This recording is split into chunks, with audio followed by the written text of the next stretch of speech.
Hola, ¿qué tal? Muy buenas tardes. Dios bendiga a todos los amigos y hermanos que siempre están en sintonía ahí con nosotros y con este su programa de Mundo Cristiano.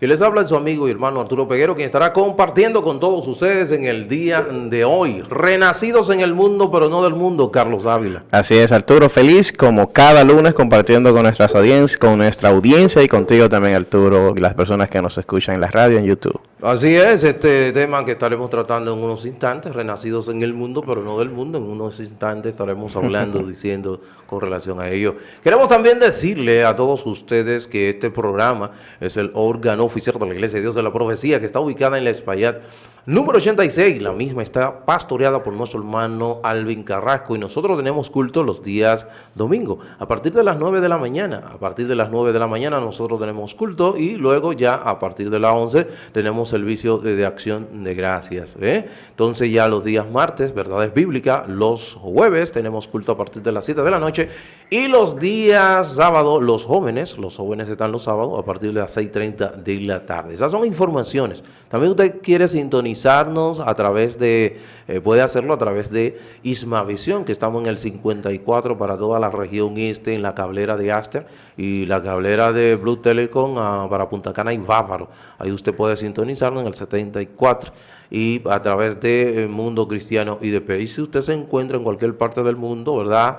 Estamos al este de la República Dominicana, específicamente en la ciudad de La Romana. Entonces, esas son informaciones que tenemos con relación a lo que tiene que ver con lo que es la vida de la iglesia. Carlos Ávila. Bueno, ya no tenemos más informaciones, Carlos, y el tema que estaremos tratando es un tema interesantísimo, importantísimo, ya que es un tema, dicho sea de paso, habla sobre el propósito, ¿verdad? Sí. Propósito de la humanidad. Sí. Y ha sido intencional el de Carlos y mío de siempre hablar de eso, porque la misma mi esposa Wendy dice, ustedes han insistido mucho en esa parte, y ciertamente ha sido intencional de que las personas, el creyente, pueda entender que nosotros no solamente tenemos un mandato de predicar y hacer discípulos a todas las naciones, que también contamos con un primer mandato a todos los hombres, que es lo que conocemos como el mandato cultural, ahí en Génesis 1:28. Carlos, si nosotros abrimos la Biblia, en los primeros versículos nos encontramos con dos declaraciones. La primera declaración es que nosotros fuimos creados a imagen y semejanza de Dios. Así es. O sea que vamos a decir, nosotros nos diferenciamos con todo lo creado, todos los seres creados por Dios en cuanto a la imagen de Dios. Entiéndase, cuando hablamos de imagen de Dios nos estamos refiriendo a que tenemos intelecto, ¿verdad? Al igual que Dios, ¿verdad? Tiene esa capacidad, tenemos intelecto, tenemos voluntad, tenemos emociones, tenemos sentimientos, tenemos razonamiento. O sea, esas son vamos a decir, semejanzas que nos diferencia de los otros seres creados.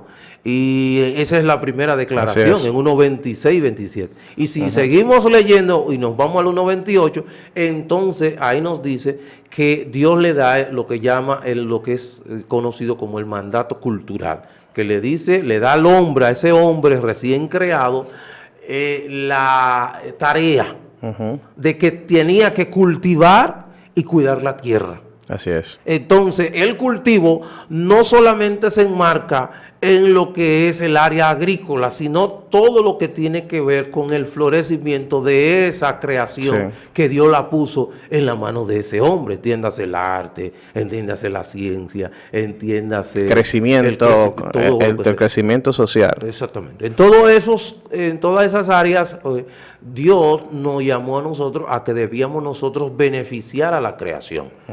Pero en Génesis darle un propósito. Porque resulta incluso, Arturo, como, no sé, como una falta de coherencia de que yo haga esta mesa tan grande y te diga a ti, Arturo, tú solamente vas a comer en esta esquina. Entonces, sabiendo que quien hizo la mesa es inteligente, entonces tiene una razón, es decir, ¿por qué una mesa tan grande? Porque no tendría sentido. Si nada más voy a usar esta esquinita, ¿por qué entonces voy a darle al hombre todas esas posibilidades? ¿Por qué voy a hacer las playas? ¿Por qué le voy a dar habilidades del canto, del arte, habilidades mecánicas, matemáticas? ¿Por qué voy a crear las leyes físicas, científicas y todas esas cosas que hacen que nosotros hoy seamos una sociedad avanzada? Es dado por Dios. Entonces tiene un propósito. Sí, esa capacidad creativa es dada por Dios y también nosotros, esa es la imagen que nosotros tenemos también de Dios, esa capacidad creativa. Pensar que Dios ha dado todas esas cosas para creer que nuestra única función es un ejemplo de evangelizar. Hacer discípulos. Hacer como discípulos. Dice Mateo 28. Exactamente. Ahí donde entra la parte de que, Carlos, nosotros hemos, vamos a decir, errado, fallado, en que entendemos que la única función del creyente es ir a todas las naciones y hacer discípulos.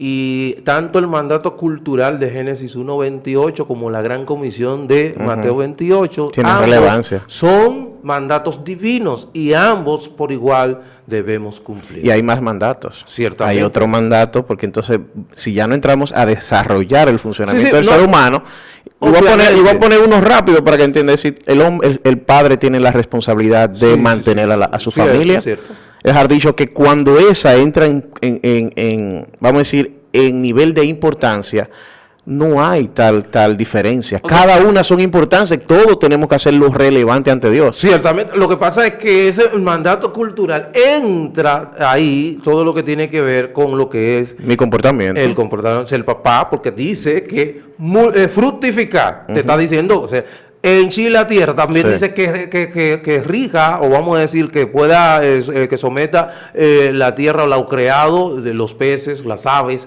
todo lo creado que tú lo debas someter. O sea, todo esto está bajo la responsabilidad del hombre que fue recién creado. Es decir, vamos a leer 1.28, mira, lo dice ahí 1.28, para que no tengamos, ¿verdad? Mira cómo dice, y los bendijo Dios, ese hombre recién creado, y les dijo, fructificad y multiplicaos. Eso significa que yo debo de tener una familia, ¿verdad?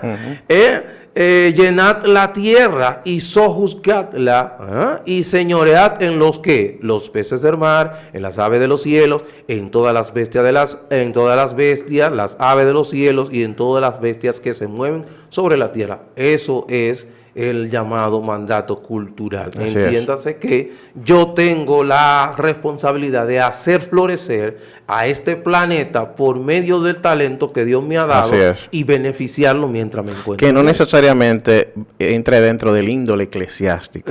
Ciertamente. Que no necesariamente para tener relevancia para Dios o para tener yo que darle importancia entre las cosas que Dios me ha mandado, no tiene que ser directamente que impacte directamente el orden eclesiástico religioso. Ok, porque... Sí, no necesita. No, obviamente, porque de hecho, hablo que tú hablas sobre esto. Recuerda que yo hablé sobre John Newton. John Newton, que el que compuso el tema Sublime Gracia, cuando él se convierte, él llega a ser pastor y demás. Hay un joven que era político brillante y entendía que él debía dejar la política y ser pastor. Y nos referimos a William Wilberforce, quien era diputado de la Cámara de los Comunes. Y John Newton le convenció diciéndole, mira, tú vas a hacer mejor trabajo a donde Dios te ha llamado, que es la política. ¿Y qué sucede? Que William Wilberforce fue la persona que sometió proyecto de ley en el cual eliminó la esclavitud. Entonces, fíjate cómo, ¿verdad? Impactó de una manera más grande cuando tú estás dentro de lo que Dios te ha llamado a hacer. Es ilógico pensar que Dios llama a todos a hacer la misma función. Y un versículo importante que debemos recordar que te dice, todo lo que te llegue a la mano para hacer, hazlo. Y entendiendo que lo que te llega a la mano es las cosas que Dios pone en tus manos, ha puesto en tus manos para hacer, hazlo, porque en el Seol ya ahí sí no se podrá hacer nada. Entonces, Carlos, tanto como dijimos, es importante, tan divino es el mandato cultural como la gran comisión de Mateo 28. Pero ¿qué sucede? Que lamentablemente nosotros hemos dado se ha enseñado de una manera inadecuada e incorrecta de que entendemos que solamente lo importante es la gran comisión y el mandato cultural, el cual allí está, lo hemos, vamos a decir, señalado en muchos casos como que son cosas de este mundo en la cual yo no debo enfocarme y por la cual yo no debo ni siquiera... Que son cosas vanas. Son cosas vanas. Y ahí donde nosotros... No son del reino. No son del reino. Entonces, ahí donde son renacidos en el mundo, pero no del mundo. Fíjate que Juan es el escritor de los evangelios que más usa el término mundo. 78 veces en su evangelio y lo usa 24 en sus cartas. Pero la situación que radica aquí, Ávila, es que él usa la palabra mundo, no la usa únicamente para referirse a al planeta Tierra. Al planeta Tierra, sino que a lo creado, sino que también usa mundo para referirse al sistema de maldad que es expresado a través del pecado. Y de ahí donde viene el mundano. El mundano. Y por eso entonces tú dices, ve acá, entonces ¿por qué? Juan 2.15 dice, primera de Juan 2.15 dice que no améis el mundo, ni las cosas que hay en él. Es lo mundano, el sistema. Es lo mundano. Pero sin embargo, Juan 3.16 te dice que de tal manera amó Dios el mundo que ha dado a su Hijo unigénito. Entonces ve acá, si yo debo de amar lo que Dios ama y debo de aborrecer lo que Dios aborrece, entonces ¿qué pasa aquí?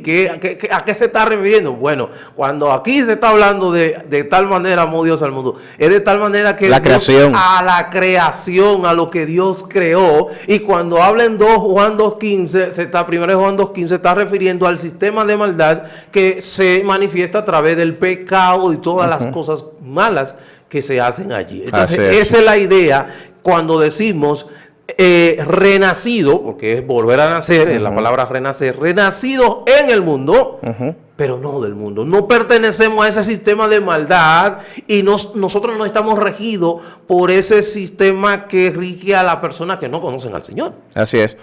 Cuando Jesús vino y trabajó y anduvo todo ese tiempo, y una de las cosas importantes fue que Jesús vino a instaurar su reino. Dice, bueno, ese es el reino que ciertamente hemos venido predicando, el que ustedes han estado esperando. Este es el reino aquí, sin la tierra. Es decir, ¿por qué nosotros pensamos que las cosas de la tierra necesariamente lo vemos como cosas malas? Cuando la creación, dice la Biblia, lo hermoso de la creación, cómo creó los mares, cómo creó las montañas, cómo creó el amor de familia, cómo creó la felicidad, cómo creó tantas cosas para que el ser humano se pueda, vamos a decir, desplegar en tantas cosas hermosas, pero nosotros creemos que todas esas cosas hermosas son vanidades. Y que mi importancia ahora es ciertamente ir por todo el mundo y predicar el evangelio. Tenemos que hacerlo. Y mire, por el mundo también que dice, hablando de la tierra, ir por todo el mundo y predicar el evangelio, que es importante. Ahora, puede que lo que te toque a ti predicar sea de otra parte. Yo le decía a una persona, mira, las personas que están en esta empresa, que trabajan, que comen, que pueden ofrendar, un gran número de los empleados que trabajan en una empresa donde yo estoy, son creyentes. Ofrendan, diezman, aportan, mantienen, es decir, los varones cumplen el propósito de Dios de mantener a su familia. Entonces imagínate que yo diga, señores, yo voy a cerrar la iglesia, yo me voy a dedicar ahora al ministerio. Va a cerrar la empresa. Voy a cerrar la empresa y ahora me voy a dedicar al ministerio. ¿Cómo crees que yo entonces, qué pasaría si ya yo estoy impactando positivamente el mismo evangelio de manera indirecta? Claro que sí. Porque, y aún ellos no fueran creyentes, solamente con pensar que una persona que es creyente, que ama a Dios y que es diferente al mundo, tiene la posibilidad de darle qué comer, de trabajar con ellos, eso ahí estoy incluso predicando. Ok, pero Ávila, ¿qué hacemos con estos textos que parecen ser, que alentan, nos dan esa como posibilidad, nos hacen como parecer que nos están alentándonos a aborrecer las cosas de este mundo. Darle la espalda al mundo. De darle la espalda al mundo. Y que eso es perder tiempo. Y podemos tener, vamos a ir al texto ejemplo, Colosenses 3, capítulo 3, versículos 1 y 2. ¿Qué dice aquí? En Colosenses 3, 1 y 2, ¿qué dice? Que no debemos amar a este mundo ni las cosas de este mundo. Entonces las cosas de este mundo, tu trabajo es una cosa de este mundo. mis hijos son cosas de este mundo. Exacto. Mi esposa. Son cosas de este mundo. O sea, tener relaciones sexuales con mi esposa son de este mundo. Entonces, ¿qué yo hago? Entonces, ¿a qué se está refiriendo cuando aquí Colosenses me está diciendo a mí que no debemos amar a este mundo ni las cosas de este mundo? Se lo voy a leer. Mira, no hemos leído nada, Gávila. Mira lo que dice aquí. Si podéis haber resucitado con Cristo, buscad las cosas de arriba, donde está Cristo sentado a la diestra de Dios. Poner la mira en las cosas de arriba, no en las de la tierra. Así es. Entonces, ¿a qué se está refiriendo? ¿Qué está diciendo Pablo aquí? Que no ponga la mira en las cosas de la tierra. Sí, que lo que te mueva a ti. Ahí, si nos vamos, si te vas al capítulo 2, a los finales del versículo, tú sabes lo que está condenando aquí el apóstol Pablo: el ascetismo. ¿Qué es el ascetismo? El ascetismo es una doctrina que había permeado la iglesia de Colosa. En los colosenses había una idea de que a través de tu abstenerte de los placeres, martirizando, o vamos a decir, sometiéndote a de placeres de este mundo, de comodidades, estaría aumentando tu flagelaciones. Estaría creciendo espiritualmente, a la vez que estaría debilitando tu cuerpo. Y él dice, ciertamente, es bueno que tú y yo anhelemos lo que es la santidad, pero la vía correcta no es el ascetismo. Entonces, por esa vía estaban tratando de lograr acercarse a Dios. Entonces, lo que él está condenando ahí es el ascetismo. Y cuando dice que no busque las cosas de la tierra, se está refiriendo que estas son cosas ciertamente de esta tierra, son de esta tierra, pero que no aprovechan en nada para lo que es la amortización de la carne. Se lo voy a leer aquí donde dice, míralo donde dice, voy a leer el 23. Tales cosas tienen a la verdad cierta reputación de sabiduría, en culto voluntario, en humildad y en duro trato del cuerpo, pero no tienen valor alguno contra apetitos de la carne. O sea, están tratando de utilizar el ascetismo para lograr un nivel espiritual más alto. Un nivel espiritual más alto y sobre todo el lograr el favor divino. Así es. Entonces él está condenando eso ahí. Todo siempre viene como es con los extremos. Cierto. Es decir, fíjate que lo que Pablo dice no está malo que tú te rehuses a ciertos placeres por amor a Cristo. Pero el problema es que lo que estás haciendo ya es una exageración, porque nada logra con eso. Exactamente. Fíjate este texto de ejemplo, 2 Corintios 4, que ese texto muchas veces, yo no sé si tú lo has escuchado, y posible, no es así, tú lo has escuchado porque es bien conocido por nosotros, el 17 y el 18, que dice, porque esta leve tribulación momentánea produce en nosotros un cada vez más excelente y eterno peso de gloria, no mirando nosotros las cosas que se ven, sino lo que no se ve. Lo que no se ven, pues las cosas que se ven son temporales, pero las que no se ven son eternas. Entonces te está diciendo, ¿y qué es esto? Mira, que no la cosa es eterna. Entonces espera, que no te enfoques en la cosa que no se ve. Mi esposa se ve, mi trabajo se ve, todo eso se ve. La ropa se ve. Entonces, ¿qué está hablando Pablo aquí? Si usted se va al versículo 8, al contexto, te está hablando que lo que se ve, ¿qué es lo que se está viendo? Esta persecución, todos estos martirios que tú y yo estamos viendo, que se ven, no se compara a lo que no se ve, como lo que Dios está logrando, forjando el carácter en tu vida. Cómo está transformando tu pensamiento, tu forma de ser. Que eso no se ve y es eterno. Él está hablando de eso, pero fíjate cómo se toma ese texto para, como vamos a decir, negar de que nosotros debemos hacer un trabajo en la sociedad donde nosotros nos encontramos. Y hacer pensar que si yo no estoy de alguna manera involucrado en ese tipo de cosas, entonces no estoy haciendo cosas para Dios. Exactamente. Ese es otro de los problema. Sí. Cuando tú no estás trabajando para Dios, pero digo, es que yo estoy trabajando para Dios cada vez que yo todo lo que hago. Todo lo hago, donde quiera que yo estoy, lo estoy haciendo para Dios, cuando si en realidad lo está haciendo para el Señor. Claro, porque puede haber otras motivaciones. Entonces ahí es donde voy, esa es de la cosa. Entonces ahí es donde nosotros queremos hacerle entender a nuestra audiencia de que el creyente cristiano evangélico tiene un mandato cultural y el cual debe de hacerlo con excelencia para la gloria de donde quiera que se encuentre, porque la palabra del Señor dice, ya sea que coma, ya sea que beba, o haga lo que haga, hacerlo todo para la gloria de Dios. Y así Colosenses 3, 23 y 24 dice, refiriéndose, hablándole a los siervos, le decía que hagan todo como si fuera de corazón, como si fuera para Dios y no para los hombres. Para los hombres. Entonces, ¿por qué? Porque a Jesucristo servís. En lo que tú haces, tú estás sirviendo a Cristo. Cualquiera sea esa labor, tú estás sirviendo a Jesús. Te estás sirviendo no importa si es obrero, si eres doctor, si eres albañil, electricista, si eres cantante, adorador, músico, pastor, predicador, cualquier situación. Político. No, porque político, funcionario del Estado, comunicador.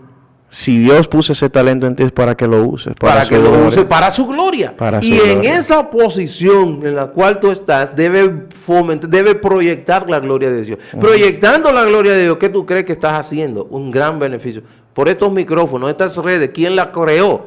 Fueron personas. Y hoy día nosotros podemos llegar a cantidades de personas que nosotros ni entendemos. Que cuando cada persona está donde Dios quiere que esté, cosas así pasan. Una persona decía que tener éxito en a lo cual no fuiste llamado, y a veces entendemos que el llamado es únicamente ministerial, es el mayor fracaso. En tú ser exitoso en una área donde no deberías estar y donde no es donde Dios creó para que estés, entonces no tendrías éxito, porque Dios creó un lugar especial para ti y ahí es donde debes estar. Carlos, tenemos un reto y es cómo podemos en este mundo que está regido por el pecado, ¿verdad?, de la maldad, ¿cómo podemos nosotros inmiscuirnos en las cosas del mundo, pero sin enredarnos en el mundo? Porque ahí es donde está el detalle. ¿Cómo podemos hacer eso? Y tú mencionabas el tema político. Fíjate, el tema político es complejo porque hay todo un sistema, una estructura partidaria detrás de eso. Ahora, lo que pasa es que cuando yo le digo a una persona, me dijo, mira, yo me voy a entrar a la política, y digo, bueno, si tú logras entrar a la política y no haces lo que hacen los políticos, no tienes ningún problema. Ahora, el problema radica es que si tu objetivo es ganar por arriba de todos los principios y cosas que tú debes hacer, entonces hay un problema. Lo tuyo sería enseñar que aunque tú no ganes, aunque tú no llegues a ningún sitio, hay personas que están dispuestas a estar ahí y ser una opción para que vaya cambiando el sistema, no que tú entres y entonces comience a actuar con el sistema. El problema no son los lugares, son los sistemas, que es donde está el pecado. Entonces, cada uno de nosotros, incluso los guardias, los militares, los policías, hay corrupción en todos los estamentos. En el empresarial hay corrupción, en el social hay corrupción, en todas las cosas. Tú como doctor también hay corrupción dentro de la medicina, que te dicen a ti que tú tienes algo para operarte y te rasas, y tú también estás engañando al seguro médico y tú estás estafando. Tú, aunque crees que lo estás haciendo para Dios, ya no es para Dios. No. Eso es para el mundo. A eso es lo que tenemos nosotros que oírle, es a ese mecanismo mundano de actuación. Ahora, los lugares, tu capacidad, tu habilidad, no es lo que define si es para Dios o es para el mundo. Así es. Es lo que hagas dentro de tu habilidad. Así es. Todo cómo lo hagas. Para la gloria de Dios. Cómo lo practiques. Exacto. No pensando en la ganancia que vayas a obtener, sino que tanto puedes ayudar a esa persona. Tu compromiso.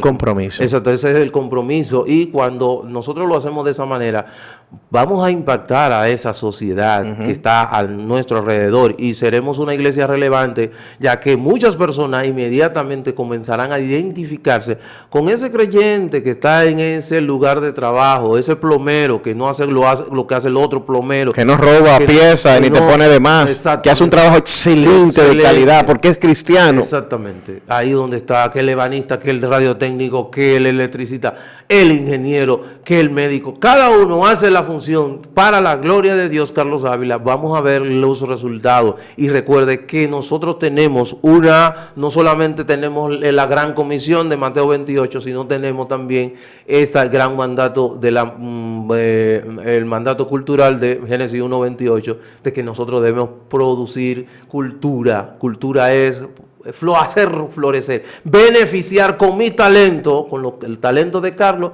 a el mundo en el cual yo me encuentro. Así es. Carlos, no tenemos tiempo. Para su amigo hermano Arturo Peguero, ha sido un placer. Y mañana los caballeros con un tema tan interesante como este. Dios bendiga, Dios le guarde.